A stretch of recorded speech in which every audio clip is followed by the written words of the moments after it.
ہم پنجاب اور پختونخوا کی اسمبلی کے اسپیشل سیشن کال کریں گے اس ایشو کے اوپر. دوسرا، ہمارے سینیٹرز سپریم کورٹ پہ پٹیشن فائل کریں گے.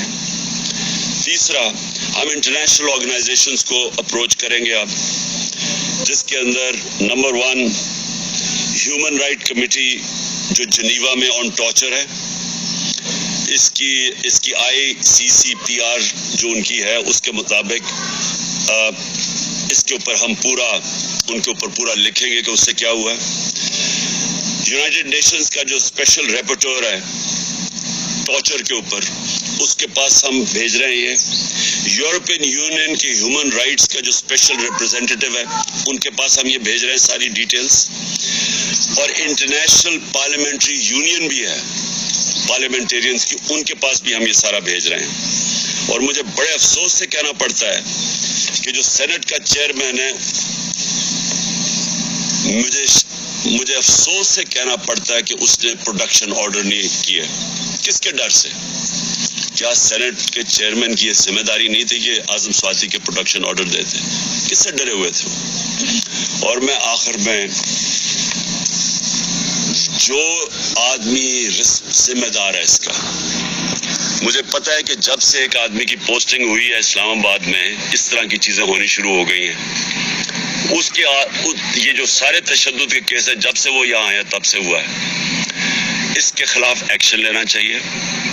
یہ آدمی نے ملک کی بدنامی کر رہا ہے، یہ آدمی اس ملک کے آئین توڑ رہا ہے، اور یہ آدمی اداروں کو بدنام کر رہا ہے. یہ آدمی اداروں کے خلاف نفرتیں پیدا کر رہا ہے. اور اس نے اگر آرمی چیف کو خوش کرنے کی کوشش کی ہے، اور مجھے پورا یقین ہے یہ آرمی چیف کو نہیں پتا ہوگا کہ یہ جو ہوا ہے، اس نے نقصان پہنچایا ہے.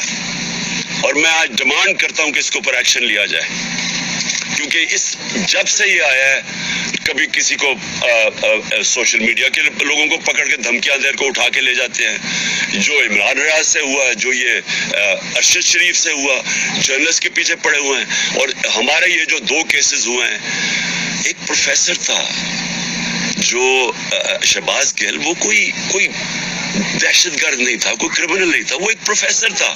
اس سے یہ کیا ہے، اس سے پکڑ کے جو اس کے حالات جو دیکھے. اور اب ایک سینیٹر نے یہ کیا ہے. اس کے اوپر فوری طور پہ میں ڈیمانڈ کرتا ہوں ایکشن لے، کیونکہ یہ بدنام کر رہا ہے، یہ ملک کو نقصان پہنچا رہا ہے یہ انسان، اور اس سے فائدہ کچھ نہیں ہو رہا. یہ نہ سمجھے کہ اس سے کوئی اداروں کی عزت کرے گا، اس سے اداروں کے خلاف نفرت بڑھ رہی ہے. اب آخر میں لانگ مارچ کے اوپر آتا ہوں. دیکھیں، میں نے پوری انتظار، یعنی 25 مئی کے بعد، 25 مئی میں ہم نے کوشش کی کہ پرامن ایک پریشر ڈالے جائے، جو کہ گورنمنٹ کا، جو اپوزیشن پولیٹیکل پارٹیز کا کام ہے، کہ ہم آئین کے اندر رہتے ہوئے ایک پریشر ڈالیں کہ ایک ایسا سیٹ اپ لے آئے ہیں جو کہ ساری نظر آ رہا تھا کہ پبلک اس کو ایکسیپٹ ہی نہیں کر رہی. کبھی پاکستان میں خود اس طرح پبلک نکلی نہیں، کبھی ایسے نہیں ہوا.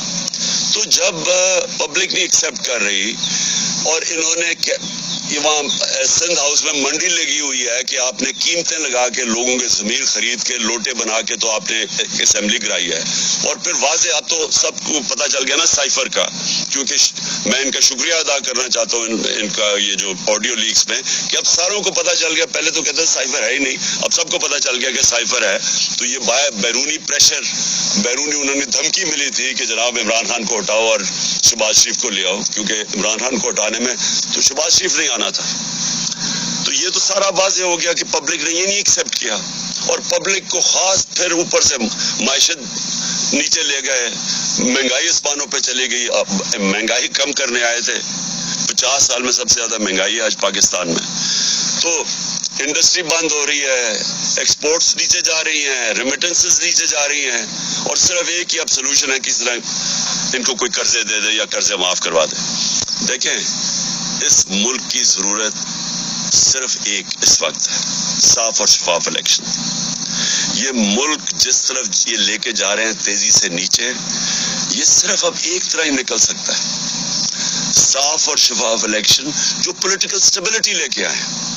جب تک سیاسی استحکامات نہیں ہوگی، استحکام نہیں آئے گا سیاسی طور پہ، معیشت نہیں ٹھیک ہونے لگی، کیونکہ معیشت تو نیچے جا رہی ہے، وہ دار کو لے کے آئے